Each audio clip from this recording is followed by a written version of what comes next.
As I opened my eyes, I realized I had no idea where I was. Hello? Hello? This wasn't good.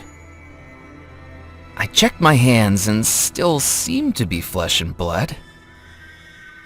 What's happening? Where am I?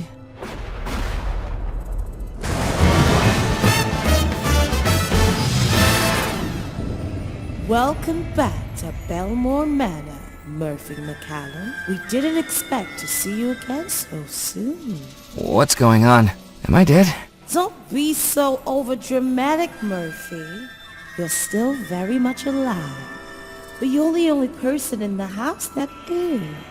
I'm afraid your actions have caused a good bit of trouble for us inhabitants of the house. What's happened? Let's see if you can figure it out. We're about to play a song, and Murphy McCallum, this one is for you. All right, all you Belmore Manor ghosts and ghouls, let's take it to a place where voodoo rules.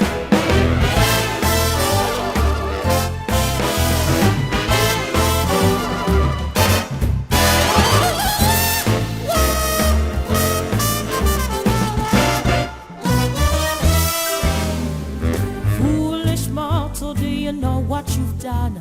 A house of spirits, but we know of one with evil intentions, and now no preventions to all that evil scheme.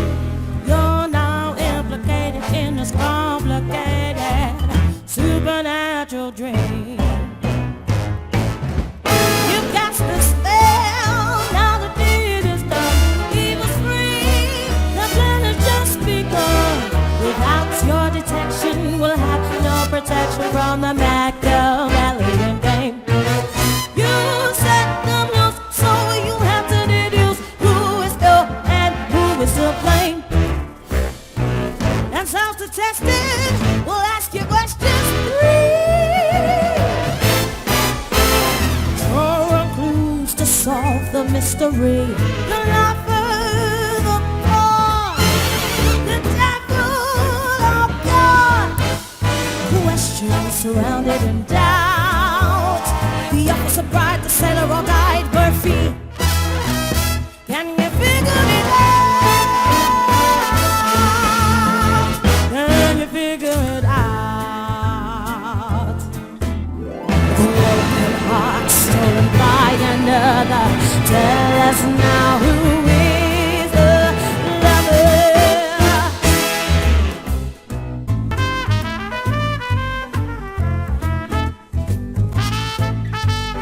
I think the sailor was the lover.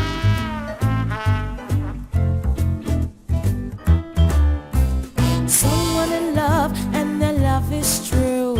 Is it return? What is there to do? They're caught in the middle of baffling riddles. Is love what can carry them through?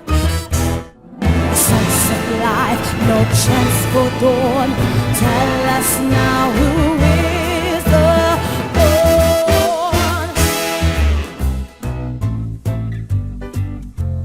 I think the bride was the pawn. a bride in love, but in some evil curse, immersed in voodoo and things perverse. She cannot protest, and her mind's not possessed of things that will only get worse. Wicked spirits in evil rebel, tell us now who is the devil. I think the officer was the devil.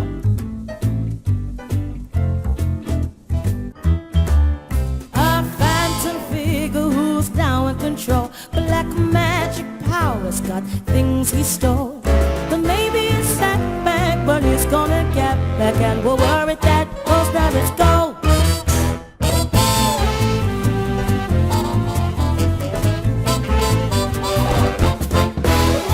Maybe you listened and now you've done it. You took the gamble and you have won it. A bride in a spell and a sailor's farewell, and an officer pulling the strings. A house that's filled with voodoo, and yes, we know like you do. To fix it, we'll take some strange things. To test it, we asked you questions.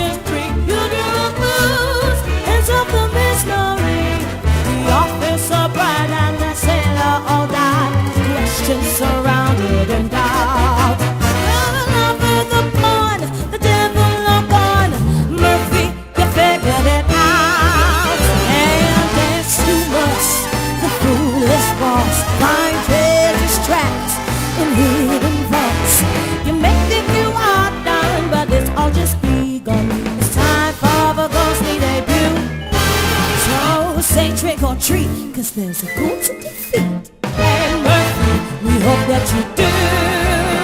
Or guess what? You'll have to lie to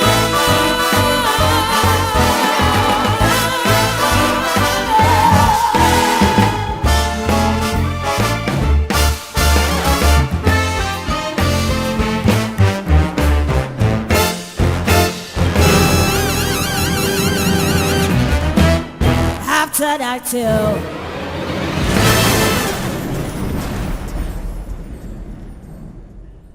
I was back in Belmore Manor, and although it was better than being dead, I didn't know what was awaiting me.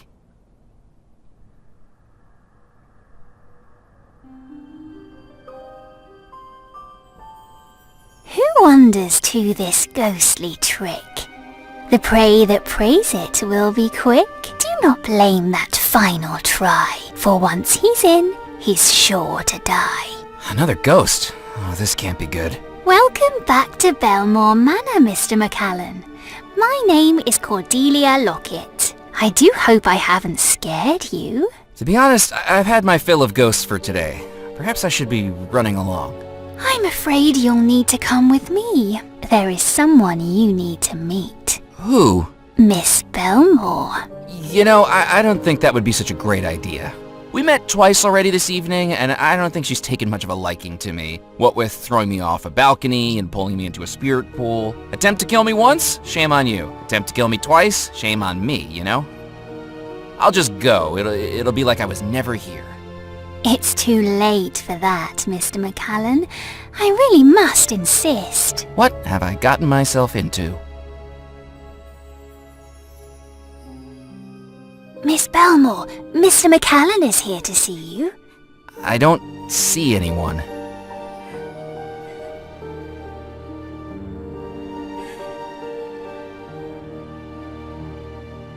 I'm terribly sorry, Miss Belmore. I wasn't trying to steal from you. I didn't know anybody was still here. And then I've gotten deeper into things than I expected, and... Miss Belmore? Why isn't she saying anything? Why is she crying? This is all terribly exciting, isn't it? I'm afraid there's much more to this than you realize, Mr. McAllen. Can she even hear me?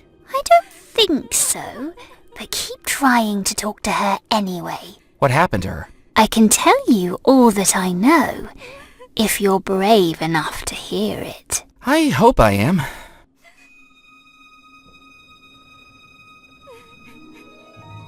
I was there on that night, all those years ago. And it wasn't Miss Belmore who was to blame. The morning of the wedding, Mr. Rackham left a gift on Miss Belmore's dresser. A small leather pouch with strange beads and strange markings. I shouldn't have been looking, but I saw her open it. It was black magic. Everyone had heard the rumours about Mr. Rackham, but I saw it with my own eyes. Miss Belmore panicked.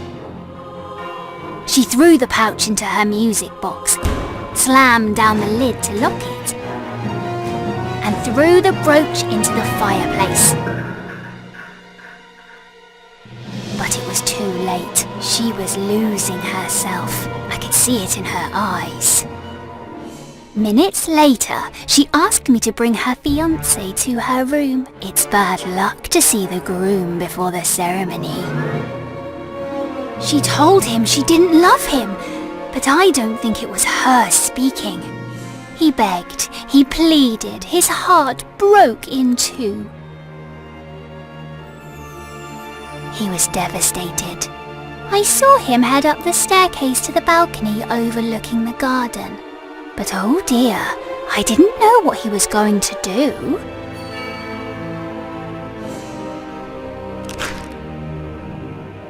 That evening, her wedding to that evil Mr. Rackham began, but it didn't go the way he had planned. Just before Miss Belmore's lips formed the words, "I do," I could see the forces battling inside her. The real love within her resisting the forged compulsion of Mr. Rackham's curse, staring into eyes that were not those of her true love. And that battle of good and evil exploded. Just like that, everyone in the house was gone,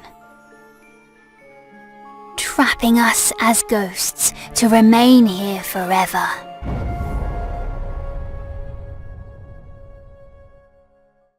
For more than 30 years she's been like this, her mind trapped in an eternal battle between the true love in her heart and the evil magic trying to control her. More than 30 years of never-ending heartbreak. And while Miss Belmore is trapped in torment, do you realize what you've done? You've summoned all the ghosts in the house, including Mr. Rackham, that manipulator, that occultist, that devil, the cause of Miss Belmore's suffering. He's once again free to pursue his evil deeds, because you released him. If Abigail is under a spell, how is she able to attempt to kill me twice? Well, it's never happened before. Maybe she's losing the fight against Mr. Rackham's curse, and the evil inside her is growing more powerful. Oh dear, it's almost too terrible to think about, isn't it? Why is Rackham doing all this? What does he want? He's after the same thing you are, the Belmore treasure. But he's willing to do a lot more to get it. And he doesn't care who gets hurt in the process. I'd say he's a lot more committed than you are.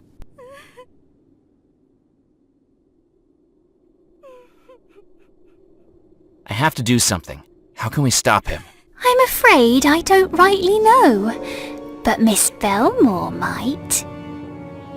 She managed to break out of the spell once, just at the moment of the explosion when Mr. Rackham tried to carry out the wedding.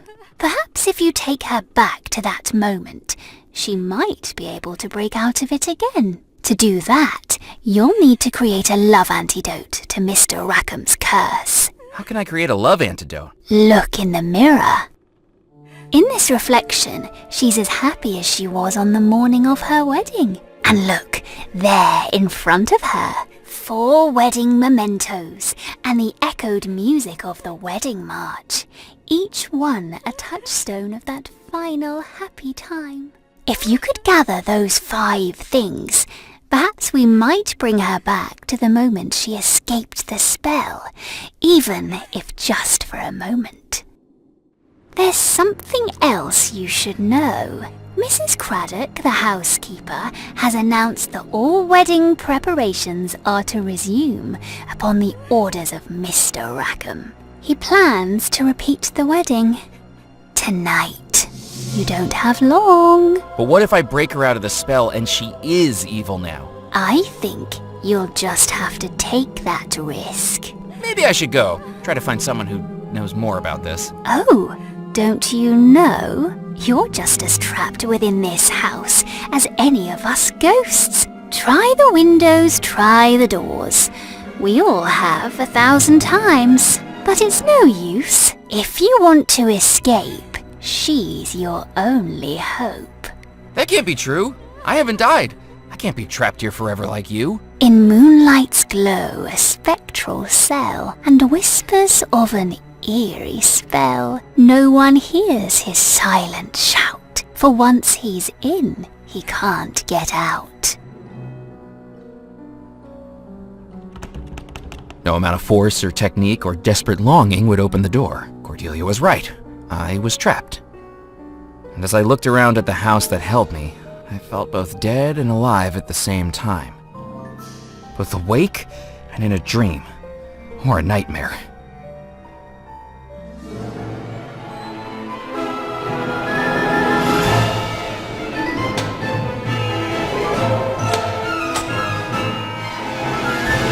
The only way I could possibly free myself was to gather the 5 items to awaken the ghost bride, perhaps giving her a third and final opportunity to kill me.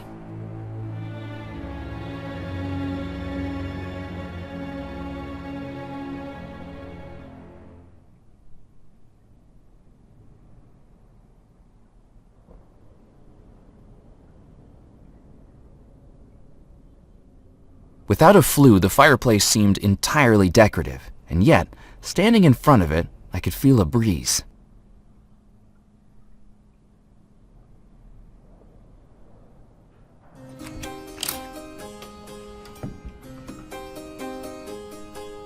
The pianist wouldn't have been happy with me rifling through his belongings.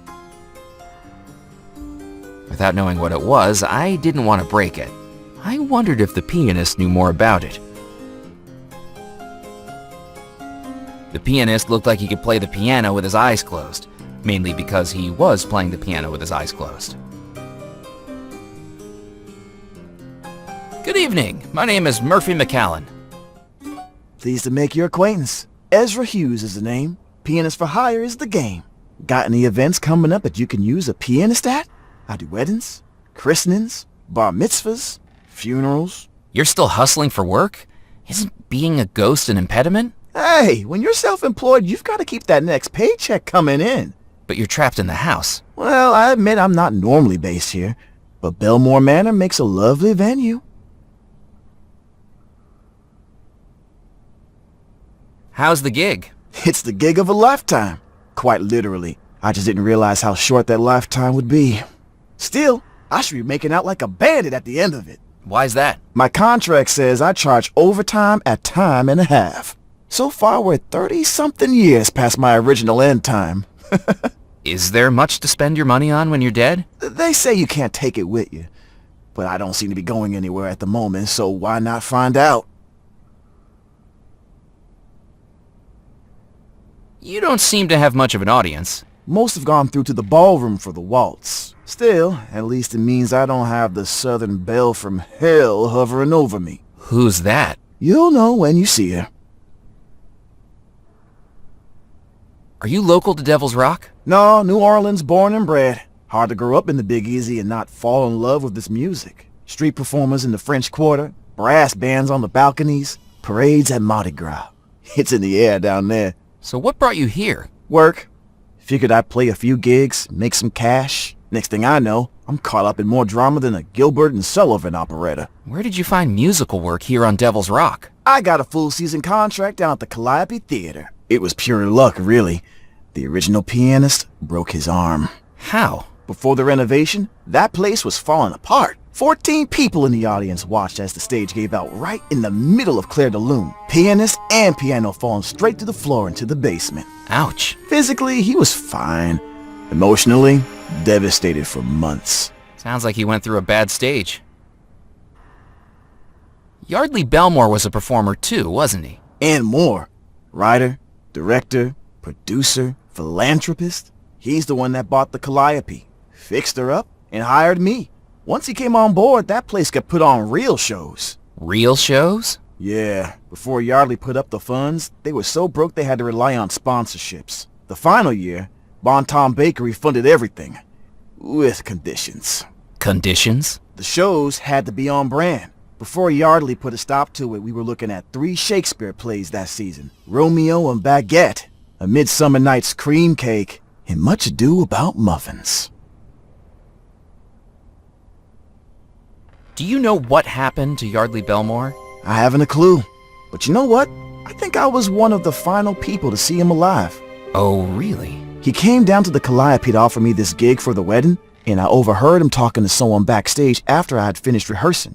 What were they talking about? Well, after Yardley scrapped the baked goods from Romeo and Juliet, he was after ideas to bring something new to the story. This fella was telling him about a place he'd found, an actual crypt. Such a missed opportunity, really. Can you imagine? Romeo and Juliet's tragic finale, played out in the Capulet tomb, the star-crossed lovers' final doomed moments in a real-life, honest-to-God crypt. The last thing I heard was them setting a date to check it out. And then, well, after that, no one ever saw him again. Do you know who the man he was talking to was? Rackham, I think you call him. Don't know where his interest in the theater came from all of a sudden. I'd never seen him in any performances. Do you know where I could get some wedding music? I take request. It's part of my contract for the wedding. What are you after? I need some wedding music to play to Abigail Belmore, upstairs in her bedroom. I might be able to move people with my music, Murphy, but there's no chance I can move this piano up to the 2nd floor. What's the machine next to your piano? That's my ticket out of hustling, a phonograph recorder. I'm going to compose and record a hit song, something that'll sweep the nation like those guys on Tin Pan Alley. I can record and release a song all across the country, and people will be able to hear me live in their living room. But you're not live, or living. That'll be how I market myself. Anthems by apparitions, hymns by haunts. The magazines won't give you the time of day if you don't have some way of standing out. If I'm dead, it's better to be composing than decomposing. How does the machine work? You just put in a blank record and press record. There's an old one still in there if you want it. It's too worn for me to use anymore.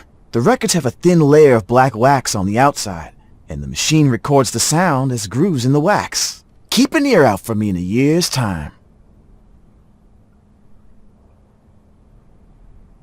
I should get going. See you around, Murphy.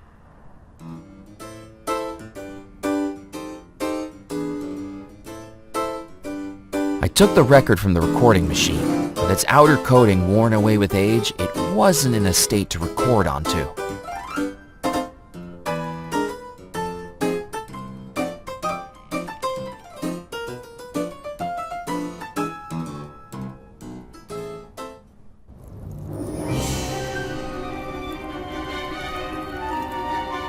Of all the plants in the conservatory, there was only one rose. I wouldn't do that if I were you. Why not? You're still flesh and blood, aren't you? That's right. And to be ashamed of. But you'll end up see-through blue like me if one of those thorns nicks you. And don't try cutting them. Even so much as a snap and it releases a toxin so deadly you'll be on the ground within 3 minutes. Certainly keeps things exciting, doesn't it? Watch out for that vine down there. Little bugger was trying to make a break for it earlier. Oh, okay. Will do. I didn't have the slightest idea what the gardener was warning me about. But like a snake coiling around its prey, it soon became apparent. Help! Help! What's all the fuss about? This vine's got me, it won't let go! Oh, she likes you, she does. Well, the sentiment isn't mutual. I've never seen a plant so attached to someone before. That's exactly the problem. Its hold was getting tighter. I needed to get away before I was dragged into the flower beds. The fountain dominated the room like the queen on a chessboard, but this queen had been dethroned decades ago.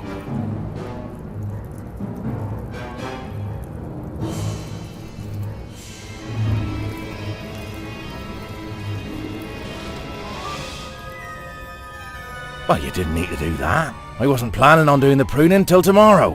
What was that? Just a Devil's Rock creeper. They do seem to have gotten a lot more active since I was last tending the garden, though. First, the animals on this island had tried to eat me. Now I was finding out the plants wanted a nibble too. The fountain dominated the room like the queen on a chessboard, but this queen had been... The gardener's hunched frame and soil-stained overalls made him look like a gnome that had wandered out of a storybook. He appeared more comfortable with the company of plants than people. What a relief for the people.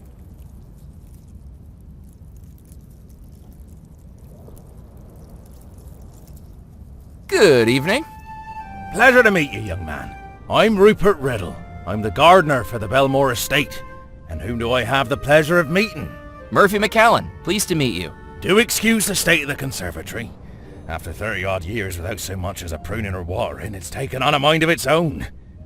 Don't be telling the Horticultural Society or I'll be having my golden trowel taken off me. You've won awards for your gardening? Oh yes. This conservatory is rather famous. Welcome, Murphy, to the Poison Garden. Poison? Why would the Belmore brothers want a poison garden? Academic interests, prestige, and morbid curiosity, I should think. Master Cecil liked to study them. Master Xavier used to collect them on his expeditions. And Master Yardley, well, he just liked the theatricality of it all. Isn't it dangerous? Well, it all depends on how you use it, doesn't it? A few berries of deadly nightshade could kill a person, or cure their headache. Hemlock killed Socrates, but I used it to treat my arthritis. These plants may be dangerous, but that's because they're powerful and mysterious. From medicine to murder. Exactly. The power to heal and the power to kill. That's what makes them so interesting. Remind me never to get on the bad side of a florist.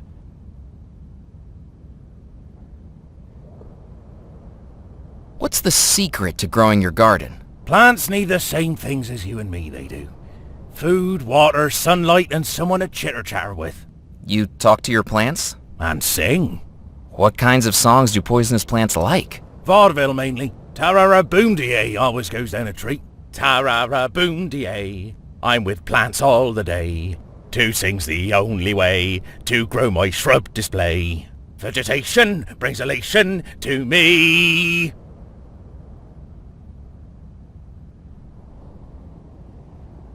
That's quite an accent you've got.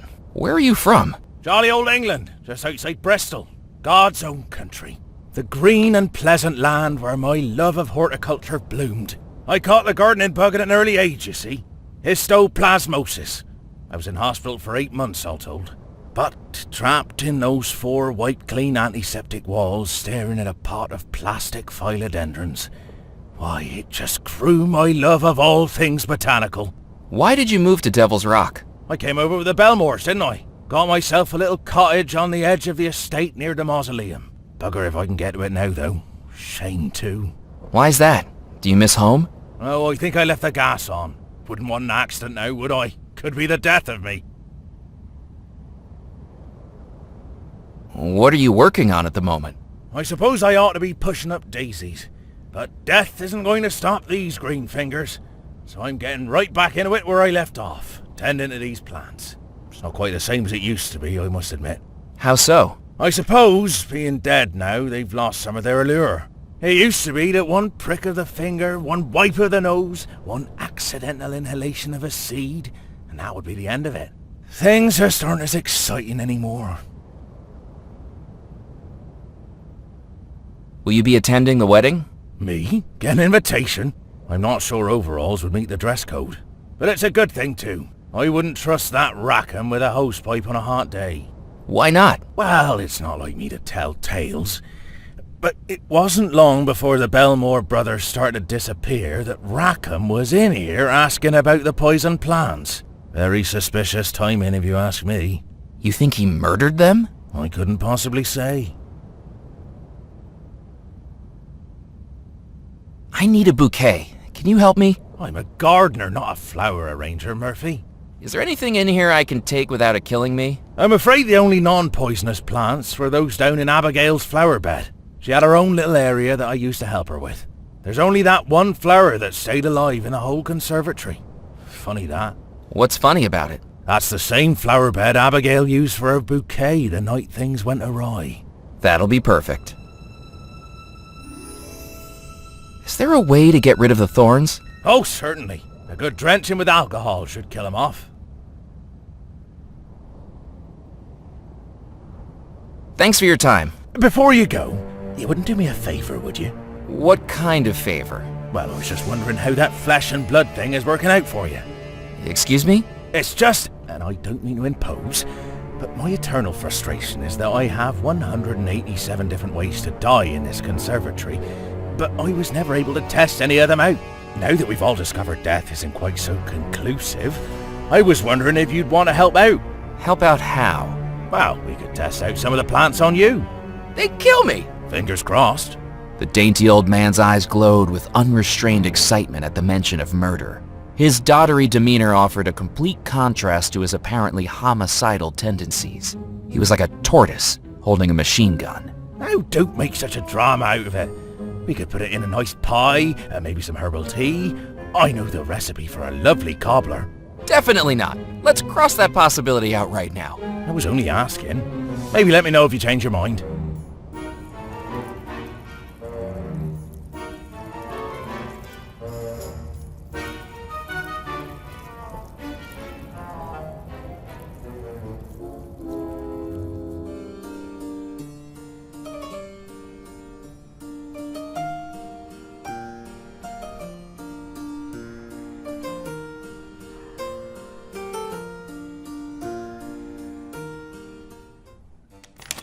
That is an insult to my honor. I didn't know you had any honor left to insult. Boys, you don't want to be fighting over little old me. Tallulah, this man is nothing but a scoundrel. Then you, brother, are a no-good fraud.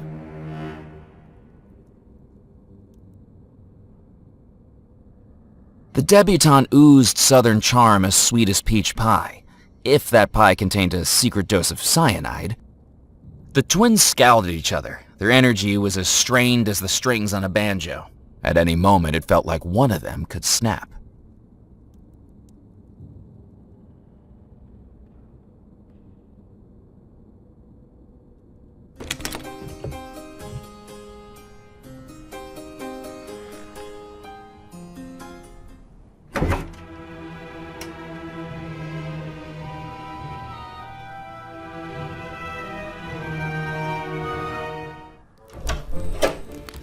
You, boy! Are you one of the staff? Is the wedding ready to begin? Ready to begin? Goodness gracious, but I haven't found my Bible. Sorry, I'm just a guest too. I don't think the wedding's happening until later tonight. Or not at all, if everything went to plan. Just enough time for another drink, then.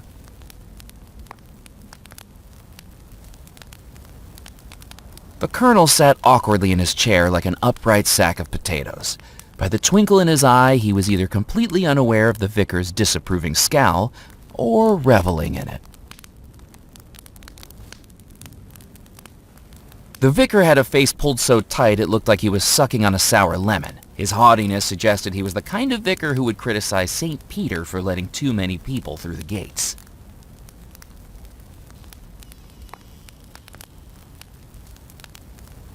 Good evening. Hello, my child. Oh, don't get him going again. And what is your name? Murphy McCallan. Hello, Murphy. I am Father Foskett, spiritual shepherd of St. Juniper's parish. Have you seen the good book? I'm not the most religious person, but I have read parts. No, I mean that rather more literally. I've lost my Bible and have no idea where I put it. Have you seen it? I haven't, I'm afraid. Pity. Are you here for the wedding? I am officiating the wedding. With everything that's gone on in the house, we must thank God we have someone like me to keep us on a righteous path.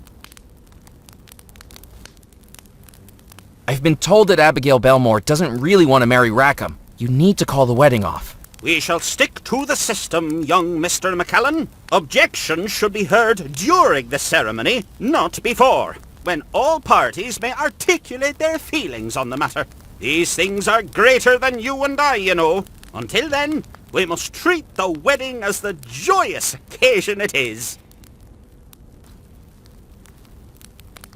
What do you think of Abigail Belmore? A little headstrong, in my opinion, but a lovely young lady. I baptized her, you know.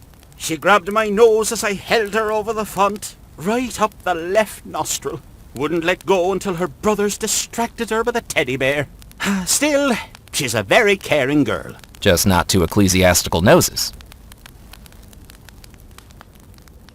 Is St. Juniper's your church? That's right, young man. A beacon of godliness on an otherwise spiritually desolate isle. I hate to be the bearer of bad news, but I think St. Juniper's been taken over by rum runners. Criminals? In my church? Good God! They must be removed immediately.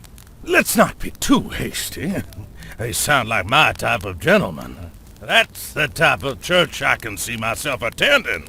I could do with less of your opinions, thank you. Many things can be preserved in alcohol, Colonel. Dignity is not one of them.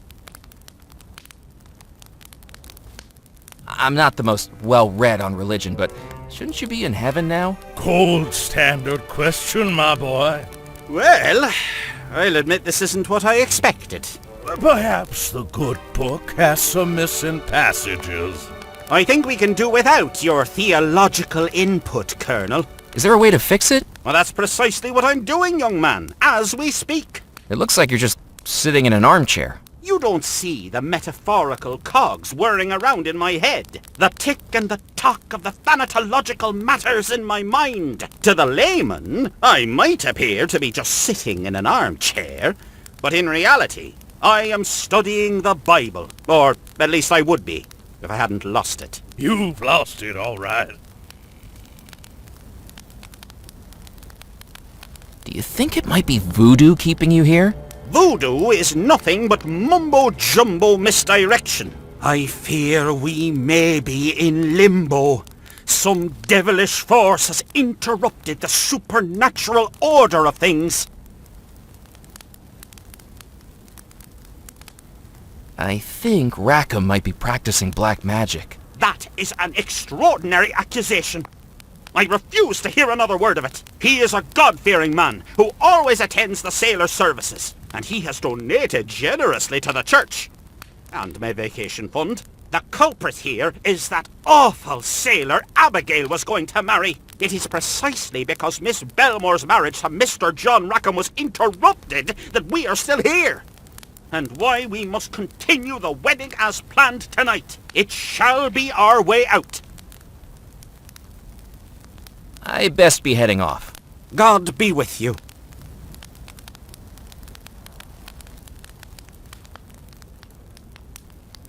Good evening. Good evening, my boy. I'm afraid you'll have to speak up. Old army injury, you see. Care to join me for a drink? Colonel Bloom, how many times must I warn you about your predilection for hard drinking? It's not hard drinking. It's very easy. What do you say, my boy? You care for a nip? I probably shouldn't. I'm a little preoccupied at the moment. Well, don't go saving it for the toast. You'll be waiting decades. See? This is what I was talking about. This is the kind of ungracious, ungentlemanly behavior that will spell your doom, Colonel. Stop trying to threaten me with eternal damnation, Foskett. If it was going to happen, it would have happened by now. I'm pretty sure I'm dead at this moment, and I don't see any evidence of women playing harps. Just you harping on at me. Did you see much action in the army? I killed 4 men. From food poisoning, Colonel Bloom's title is an honorary one for services to catering. The Cattle King is what they called me. I owned farms from New Orleans to Tallahassee. Beef, leather, dairy. It was a roaring trade. Or at least a mooing one. Those cows, they were my army. I tell you, everything a man needs can be provided by a good troop of cows. Herd of cows. Of course I've heard of cows. I was just talking about them. What are you drinking, Colonel? Good hearty rum. It'll put fire on your chest and hair in your belly. Wait. And perhaps it is time to consider whether you have drunk too much of it, Colonel. Or perhaps give it up altogether. I could easily give up alcohol. I've already done it hundreds of times. I think you'll find the time between one glass and the next does not count as teetotalism. Perhaps we should be grateful to the Lord that your glass remains empty. Are you looking forward to the wedding? I'm looking forward to it being over. In my opinion, being stood up at the altar for 33 years is a pretty bad sign. Not what strong relationships are made of. And you should know, Colonel. You've only had hundreds of them. Do you think the bride and groom should be together? That Rackham's a slimy character, and no mistake. Oh, by God, he's a good businessman. Trickier than a magician's rabbit that's gotten stuck on a particularly difficult crossword puzzle. But all that don't amount to a hill of beans if you're not enjoying life. I don't know whether to hate the guy or envy him. Both are sins, I think you'll find, Colonel. And not even the best ones. Do you know what's wrong with society nowadays, Murphy? Drink, guns, and women. There's just not enough time for them all. Have you ever married, Colonel? Oh, yes. I've been married for 47 years. Yes, but to 9 different women. It still counts. His shortest marriage was 2 days, and that's only because they couldn't find him to serve the annulment papers. I ended up in a bordello in East Nevada with half the members of the Albuquerque Militia Marching Band. Best honeymoon I've been on. Some lovely girls. Lord forgive him, for he knows not what he does. That's not what the girls were telling me.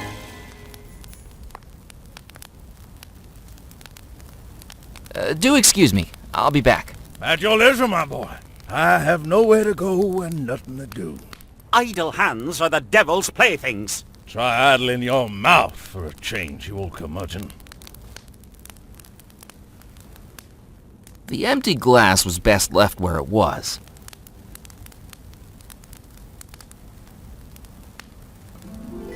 I picked up the vase. From the delicate porcelain and hand-painted ornamentation, it looked like it must have been worth a fortune. Ming Dynasty, perhaps? Foskett, why is that young man picking up that chamber pot? I have absolutely no idea. Or perhaps not.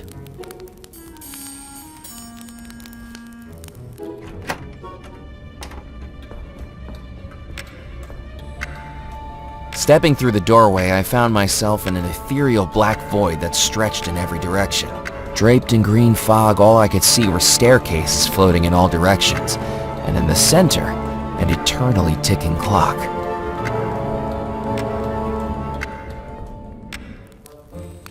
Is that little whippersnapper playing on the staircases again? No, it's not him this time. But how that wayward whelp's mother allows him to run riot through that cursed room baffles me. When it comes to Sebastian Pock, I think King Herod might have had a point.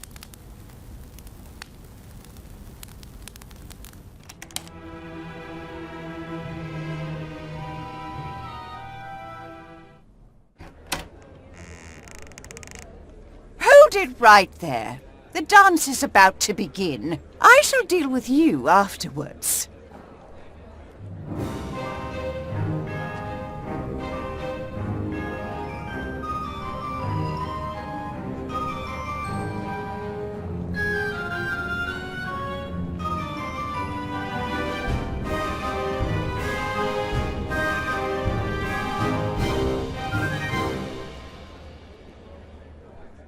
The skill, the movement, the passion. It certainly gets the blood pumping. Now then, do you have an invitation?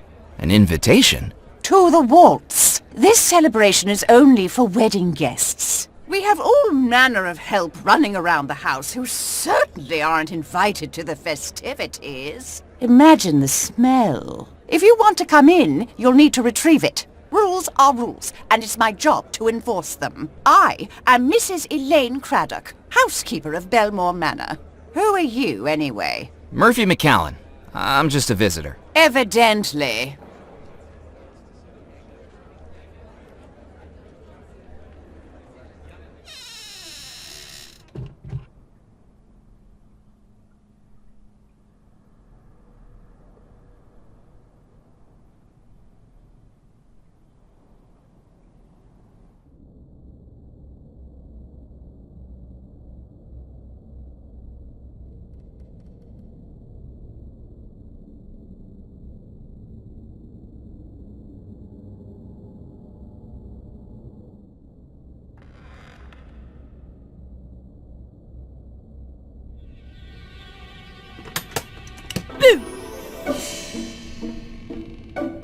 Haha, the look on your face. What are you doing? Oh, you could have scared me to death. Imagine how cool that would be. I don't think I'd be very happy about that. Baby, who are you anyway? My name's Murphy McCallan. I'm a guest. Who are you? I'm Sebastian Pock. The little boy puffed out his chest with a grin that would make the Cheshire Cat jealous. What were you doing in the trunk? Playing hide and seek.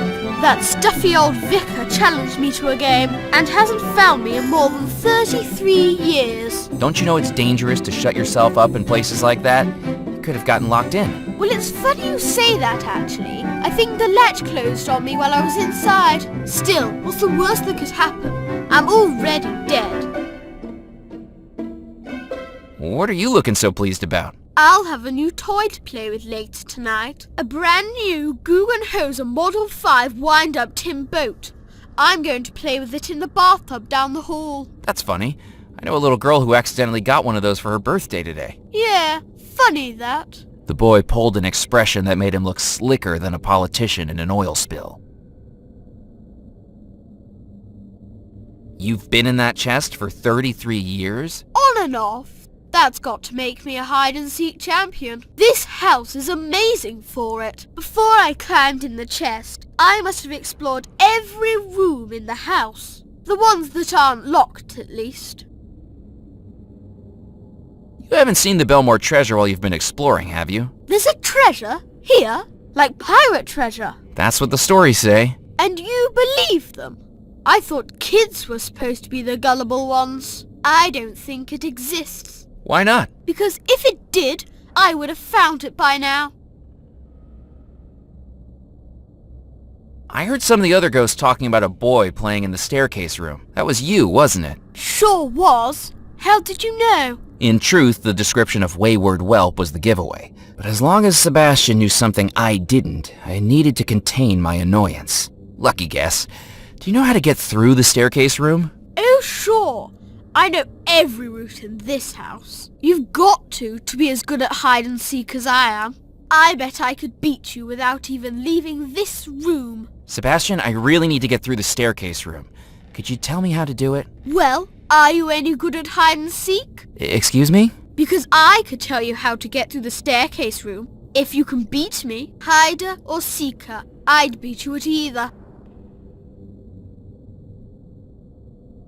This is a long shot, but do you know Mallory Wisp? Sure, I know Princess Stink. She was getting a tin boat too. I know. I swapped over the pages in the toy catalogue, so she ordered the wrong thing. She'll get fed up with it, and I'll get to play with it instead. Well, that wasn't a nice thing to do. Nice guys finish last. That's what my father says. How are you and Mallory able to talk? You're a ghost and she's... A flesh bag. Right. A blood pumper, an air guzzler, a bone puppet, a muscle wriggler. Hey, I get the idea. How come you can talk to her? Children aren't so close-minded, I guess. Plus, she's the only person brave enough to come up to the house. Are you here for the wedding? Do you think I dress like this for fun? I look ridiculous. I thought you might be the mayor of Munchkinland. My mum made me dress like this. What's your excuse? Do you know the man in the portrait behind you? I don't want to look at it. Gives me the creeps. It's John Rackham, isn't it? Shh! Mum says we're not allowed to say his name.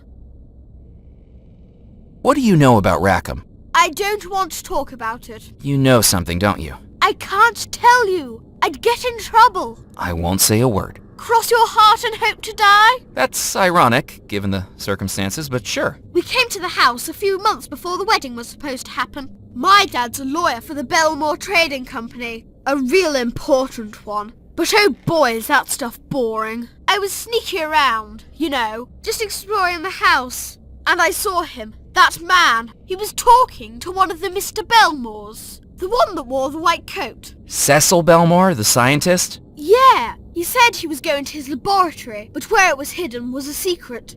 I thought I could follow him. Did you have any luck? Not really, because I wasn't the first. That man, he was following him too, in secret. I kind of got too scared to keep going once I saw him. What scared you? I saw something. I saw something the scary man was carrying. What was he carrying? A dagger.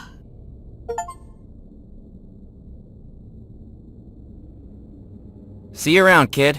Bye. The door was marked X. The door was locked. The door was locked. The door was marked C. I guessed it was Cecil Belmore's bedroom. The door was marked Y. Possibly the chambers of Yardley Belmore. The door was marked X. Presumably the room of Xavier Belmore.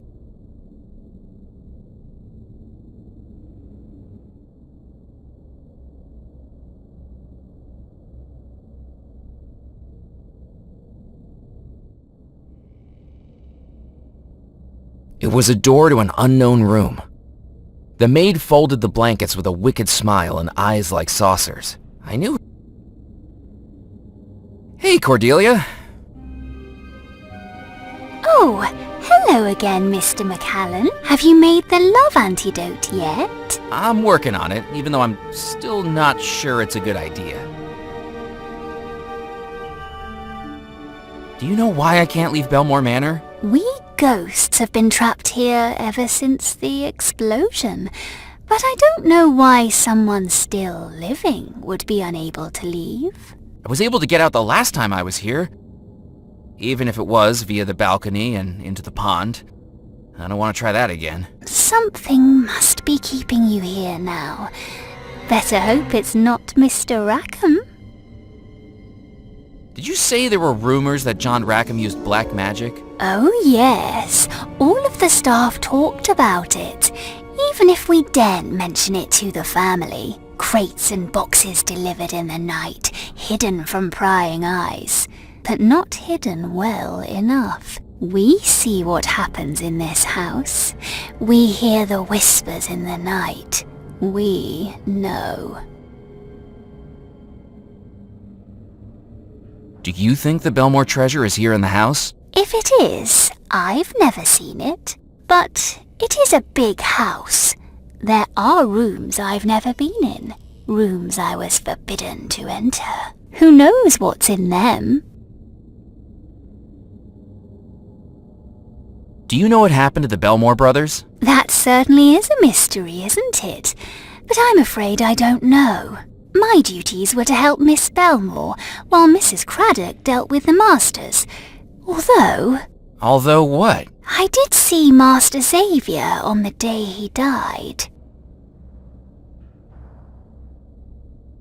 What was Xavier doing on the day he died? Preparing for an expedition. He'd been given a birthday present not long before, an old pirate map of Devil's Rock that he'd hung over the fireplace in his bedroom. And on the map, marked in red, an X marks the spot. Pirate treasure?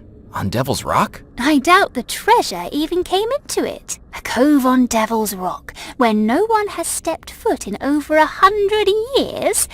That'd be like a moth to a flame for Master Xavier. He left before dawn, and then never came back. Who gave him the present? I expect you can guess. Thank you for your help. You're welcome. It gets pretty boring after 30 years trapped here. You're much more exciting to watch.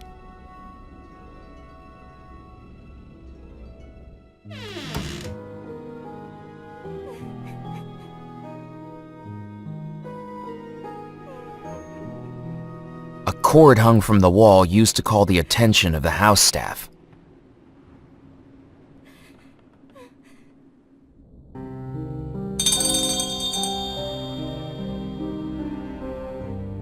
Coming!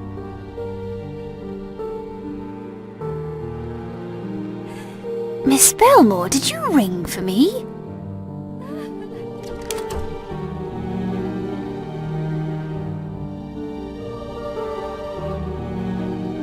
With the maid distracted, I was free to take the feather duster.